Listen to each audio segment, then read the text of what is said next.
दिवसभरातली लक्षवेधी बातमी असं तुम्ही याला म्हणू शकता। सगळा महाराष्ट्र ज्याची वाट बघत होता त्या म्हणजे महापालिका निवडणुका आणि या निवडणुकांची घोषणा आज होऊ शकते, कारण राज्य निवडणूक आयोगाची आज दुपारी 4 वाजता पत्रकार परिषद आहे। या पत्रकार परिषदेमध्ये राज्यातल्या 29 महापालिकांच्या निवडणूक तारखांची घोषणा होण्याची शक्यता आहे। राज्यातील 29 पालिकांच्या निवडणुका प्रलंबित आहेत। या पत्रकार परिषदेमध्ये पालिकांचा निवडणूक कार्यक्रम जाहीर केला जाऊ शकतो। एकाच टप्प्यात या सगळ्या पालिकांची निवडणूक होऊ शकते।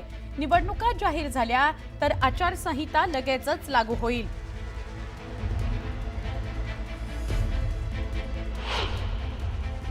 निवडणूक आयोगाच्या इलेक्टोरल रोल्सवर, ड्राफ्ट रोल्सवर आम्ही आक्षेप घेतले होते, लाखोमध्ये आक्षेप घेतले होते। त्याचं उत्तर अजून तरी आलेलं नाहीये। त्यांच्या मुख्य निवडणूक कार्यालयातून फायनल रोल कोणाच्या हाती गेलेला नाही। म्हणजे हे फायनल रोल येणार कधी? आणि आज निवडणुका घोषित झाल्यानंतर फायनल रोलमध्ये देखील लाखो चुका असतील तर नेमकं सोडवणार कोण?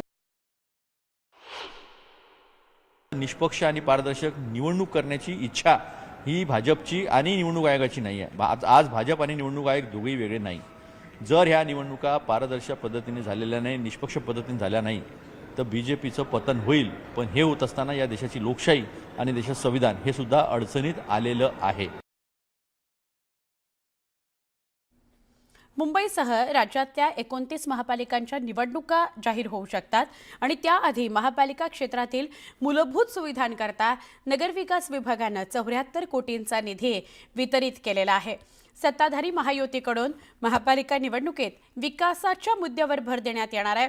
या पार्श्वभूमीवर मुंबई महापालिकेसह राज्यातल्या 13 प्रमुख महापालिकांकरता निधी वितरित करण्यात आला।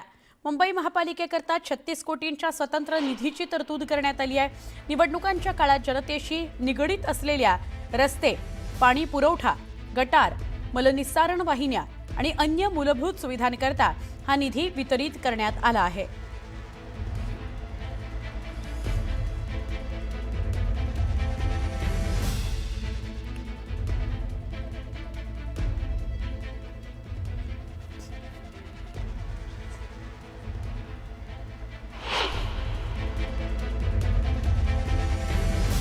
आता उरले फक्त काही तास, कारण 4 वाजता राज्य निवडणूक आयोगाची घोषणा होईल आणि या घोषणेमध्ये कदाचित महापालिका निवडणुकांचं बिगुल वाजेल।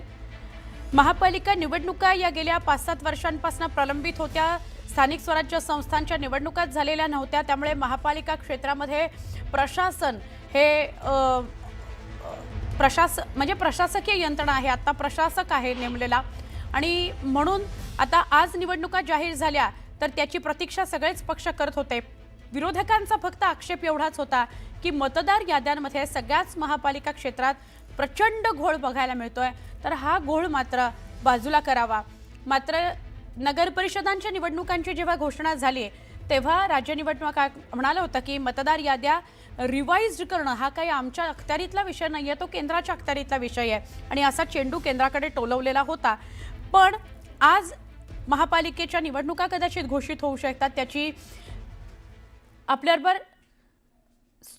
सुषमा अंधारे पुन्हा जोडल्या गेलेल्या आहेत, त्यांच्याशी बोलूया। सुषमाताई, काही वेळापूर्वी आपण याविषयी बोललो, पण 4 वाजता राज्य निवडणूक आयोगाच्या पत्रकार परिषदेमध्ये महापालिकांच्या निवडणुका घोषित झाल्या तर उद्धव बाळासाहेब ठाकरे पक्षाची पुढची भूमिका काय असेल? नाही, हे बघा, निवडणुकांच्यासाठी तर प्रत्येकाला तयार राहावं लागेल। संसदीय लोकशाहीचा तो एक अत्यंत महत्त्वाचा भाग असेल, त्यामुळे तो काही मुद्दा नाहीये। परंतु या निमित्ताने काही प्रश्न निर्माण होत आहेत की आज होऊ घातलेली निवडणूक आयोगाची जी काही पत्रकार परिषद आहे ही बहुचर्चित आणि बहुप्रतीक्षित होती। तब्बल 7 वर्षांनंतर येणाऱ्या निवडणुकीची घोषणा ही प्रत्येकाच्यासाठी महत्त्वाची होती। मात्र काय आजच्या निवडणूक आयोगाच्या पत्रकार परिषदेमध्ये काही मुद्द्यांचं क्लॅरिफिकेशन होणार आहे का? शिवसेना आणि मनसे दोघांनी मिळून साधारणतः 7 लाखांपेक्षा अधिक, एकट्या मनसेचे 4.5 लाखांच्या हरकती आहेत। तर एवढ्या सगळ्या ज्या हरकती आम्ही नोंदवलेल्या आहेत दुबार मतदार नोंदणीच्या संबंधाने, त्या हरकतींचं नेमकं काय केलंय, काय त्या हरकतींचा कुठलं तरी निर्वाळा, त्याचं उत्तर सरकारकडे आहे का? निवडणूक आयोगाकडे त्याचं उत्तर आहे का? नगर परिषदांच्या निवडणुकांच्या निमित्ताने जो काही अभूतपूर्व गोंधळ निवडणूक आयोगाने घातलेला होता, हा अभूतपूर्व गोंधळ काय महापालिकेत होणार नाही याची हमी ते देणार आहेत का? आरक्षण मर्यादेवरून काही ठिकाणच्या निवडणुका स्थगित झाल्या आणि हो, 3 तारखेचा निकाल 21 तारखेवर गेला. आता महापालिकेमध्ये असा काही गोंधळ होणार नाही याची निवडणूक आयोग पूर्ण हमी घेत आहे का? निवडणूक आयोग खरंच या सगळ्यांच्यासाठी दुबार यादीला आम्ही 2 वेळा स्टार करू आणि तिबार यादीला आम्ही 3 वेळा स्टार करू, हे असे 2 वेळा आणि 3 वेळा स्टार करण्यासाठी वेळ घालवण्यापेक्षा मुळात ती नावच का वगळली गेली नाहीत अगदी. याचं उत्तर आज देणार आहे का? सो मला असं वाटतं की न्यूज 18 लोकमतच्या प्रतिनिधींना आम्ही मगाशी विनंती केली होती, हो, आता हो. परत एकदा विनंती करतोय हो. की 4 वाजता जेव्हा ही पत्रकार परिषद होईल तेव्हा आपल्या प्रतिनिधीने निश्चितपणे हे सगळे प्रश्न उपस्थित केले पाहिजेत. नक्की नक्की. धन्यवाद सुषमाताई, आपण बोललात न्यूज 18 लोकमतशी. भाजपचे ज्येष्ठ नेते सुधीर भाऊ मुनगंटीवार आपल्या सोबत आहेत. सुधीर भाऊ, पालिका निवडणुका जाहीर होऊ शकतात, पण विरोधक म्हणतायत की निवडणुका जाहीर होतील तर आम्हाला रेटलं जातं या निवडणुकांमध्ये आहे. खरं तर मतदार यादीमधल्या घोळाविषयी आधी राज्य निवडणूक आयोगाने बोललं पाहिजे. राज्य निवडणूक आयोगाने मतदार यादीच्या संदर्भात जे आक्षेप योग्य क्षणी आलेत, शेवटी निवडणूक मतदार यादी ही प्रकाशित केल्यानंतर त्या संदर्भामध्ये हरकती, सूचना, आक्षेप मागवले जातात, त्याचा नोटीस दिला जातो. त्या अगोदर जर हरकती नोंदवल्या गेल्या असतील तर निवडणूक आयोगावर बंधनच आहे की त्याची उत्तर दिली पाहिजे. पण एखादं विमान सुटल्यानंतर मग त्याच्या आरक्षणाच्या संदर्भात पुन्हा विमान परत येत नाही की माझं आरक्षण होतं आणि मग बसू दिलं नाही. आणि म्हणून योग्य क्षणी दिलेल्या हरकती ज्याची साधारणतः जिल्हाधिकारी कार्यालयामध्ये या संदर्भातला नोटीस जारी होतो, तिथं जर या हरकती दिल्या असेल, तर्कसंगत असेल, तर निश्चितपणे त्याचं उत्तर द्यावंच लागतं. आता यांनी हरकती नंतर घेतल्या असेल, विद्यापीठाचा एक्झामचा फॉर्म भरण्याची मुदत संपल्यावर एखाद्या विद्यार्थ्यांनी म्हटलं की मी फार बुद्धिमान आहे, मी प्रत्येक प्रश्नाचं उत्तर देतो, पण मला आता परीक्षेला बसू द्या, उद्या पेपर आहे, परीक्षेचा फॉर्म भरण्याची मुदत निघून गेली, बुद्धिमान असू शकतो. म्हणजे उशिराने जर याच्यावर तक्रार दिली जात असेल तर त्याचं काही होणार नाही. पण सुधीर भाऊ, प्रलंबित होत्या या स्थानिक स्वराज्य संस्थांच्या निवडणुका खूप वर्षांपासून महाराष्ट्र वाट बघतोय महापालिकाच्या निवडणुकांची, तर भाजप तयार आहे का निवडणुकांना? नाही, भारतीय जनता पार्टी निवडणुकीच्या दृष्टीने कमी काम करते, जनहिताचे निर्णय व जनसंपर्काचं काम जास्त करतं. आपण बघितलं असेल, आमची सदस्यता नोंदणी अभियान असेल, घर भेटीचा कार्यक्रम असेल, कार्यकर्त्यांची संमेलन असेल, निवडणुका आमच्यासाठी बाय प्रोडक्ट आहे. निवडणुकीसाठी आम्ही काम करत नाही. आमचं निवडणूक जिंकण्याच्या ऐवजी लोकांची कामं करून, सेवा करून त्याची मनं जिंकलीत तर निवडणूक आपोआप जिंकता येतात. निवडणुकीसाठी विशेष काय करायचं? हो, पण या मागच्या 1-2 वर्षांमध्ये भाजपवर, प्रामुख्याने भाजपवर, महायुतीवर असं मी म्हणणार नाही, खूप सारे आरोप झाले की आधी तर भाजपला निवडणुकाच नको आहेत, निवडणुका पुढे ढकलल्या जात आहेत, काय चित्र आहे महाराष्ट्रात ते बघून निवडणुका घेतल्या जातील, भाजप हे घडवून आणेल, पपेट आहे राज्य निवडणूक आयोग भाजपच्या हातातलं, मतदार याद्यांमधला घोळ हा भाजपलाच हवा आहे, हे जे आरोप झाले त्याच्याविषयी तुम्ही काही बोलाल? नाही, निश्चितपणे हे अपयशाची कारणं शोधण्याचं काम आहे. मला एक गोष्ट सांगा, निवडणूक आयुक्त ज्यांच्याबद्दल मुख्यमंत्री असं म्हणालेत की निवडणूक आयुक्तांनी निवडणुका पुढे ढकलता कामा नव्हत्या, त्यांनी मुख्यमंत्र्यांचं निवडणूक आयुक्तांनी ऐकलं नाही हे तर नक्की आहे. सुप्रीम कोर्टामध्ये जेव्हा माननीय उद्धवसाहेब मुख्यमंत्री असताना हा विषय आला आरक्षणाचा, त्याचं उत्तर योग्य क्षणी दिलं असतं आणि तेव्हा सुप्रीम कोर्टामध्ये तर्कसंगत बाजू मांडली असती तर निवडणुका कशाला पुढे गेल्या असत्या? भारतीय जनता पार्टीच्या कालावधीमध्ये हा प्रश्न उद्भवला नव्हता. ही केस टाकणारे काँग्रेसचे नेते पहिल्यांदा होते, पण त्यांचं सरकार आल्यावर मात्र ते शांत बसलेत.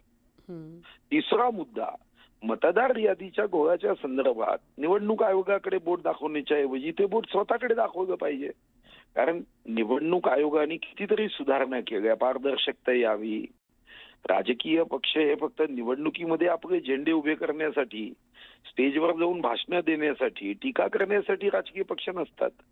राजकीय पक्षाची जबाबदारी आहे की लोकशाहीला समृद्ध करण्यासाठी, लोकशाहीला सुदृढ करण्यासाठी आपण मदत केली पाहिजे. आता यासाठी निवडणूक आयोगाने 25 जानेवारीला मतदार राजा जागा हो हा दिवस ठरवला. एक तरी कार्यक्रम घेतात का हो? स्वतःच्या पक्षाच्या स्थापना दिनाला आम्ही सर्वजण कार्यक्रम घेतो, नक्की. पण निवडणुकीचा 25 जानेवारीला आम्ही घेतो का? का नाही घेत? लोकशाहीचा हा उत्सव आहे. हा जेवढे उत्सव महत्वाचे आहेत त्या त्या धर्माचे, हा सर्व धर्मासाठी महत्वाचा उत्सव आहे. नक्की. तुम्ही बूथ लेवल एजंट नियुक्त करायचे आहे, तुम्ही करत नाही. मतदार यादीमध्ये 18 वर्ष झाल्यानंतर त्या मतदाराची नोंद व्हावी यासाठी तुम्ही प्रयत्न करत नाही. सरकारी कर्मचारी, तलाठी, पटवारी, जिल्हाधिकारी, नायब तहसीलदार, शिक्षक यांनीच फक्त लोकशाहीचा उत्सव साजरा करायचा आणि तुम्ही बाहेर उभं राहायचं, निवडणुका लढवायच्या आणि जिंकायचं, काम कमी करायचं आणि फक्त भाषणं जास्त द्यायची, यासाठी पक्ष नसतात. बरोबर. एक सुधीर भाऊ, धन्यवाद प्रतिक्रिया दिल्याबद्दल. एक विषय होताच मात्र की नागपूर चंद्रपूरमध्ये आरक्षणाची टक्केवारी वाढली आहे, तर तिथे निवडणुका होतील का, हा एक विषय होता. त्याच्याविषयी आपण प्रतिक्रिया घेऊया आणि सुधीर भाऊंशी सुद्धा परत एकदा बोलूया. धन्यवाद सुधीर भाऊ. आपण बघतोय ते म्हणजे महत्त्वाची बातमी आज दिवसभरातली लक्षवेधी त्याला म्हणू शकतो की आज 4 वाजता राज्य निवडणूक आयोगाची पत्रकार परिषद होते. सध्या पुढच्या बातमीकडे वळूया. पुणे महापालिका निवडणुकीकरता राजकीय नेत्यांनी कंबर कसलेली दिसतेय आणि मुख्यमंत्री देवेंद्र फडणवीसांनी पुण्यामध्ये विशेष लक्ष सुद्धा घातलेलं दिसतंय. मुख्यमंत्री देवेंद्र फडणवीस स्वतः पुणे दौऱ्यावर आज आहेत. यावेळी ते 3000 कोटींच्या कामांचं उद्घाटन करणार आहेत. उद्धव ठाकरे देखील 19 तारखेला पुण्यामध्ये जाणार आहेत. पुढच्या आठवड्यामध्ये राज ठाकरे सुद्धा निवडणुकीच्या पार्श्वभूमीवर पुण्यामध्ये जाणार आहेत. याचा अर्थ काय? तर याचा अर्थ असा की 3 महत्त्वाचे दिग्गज नेते हे पुण्यामध्ये जात आहेत. म्हणजेच मुंबई पाठोपाठ पुण्याकडे सगळ्या नेत्यांनी लक्ष वेधलेलं आहे. कारण महापालिका निवडणुका होऊ घातल्यात आणि पुणे मुंबईनंतर राजकीय नेत्यांकरता महत्त्वाचं वाटतं आहे.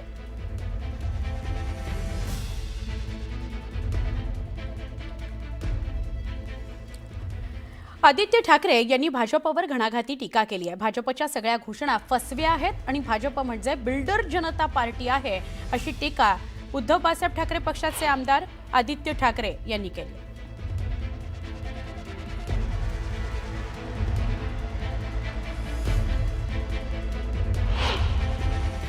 नेहमी सांगतो की हे सरकार भाजपचं जे आहे ते बिल्डर जनता पार्टी आहे, ते भारतीय जनता पार्टी नाहीच आहे.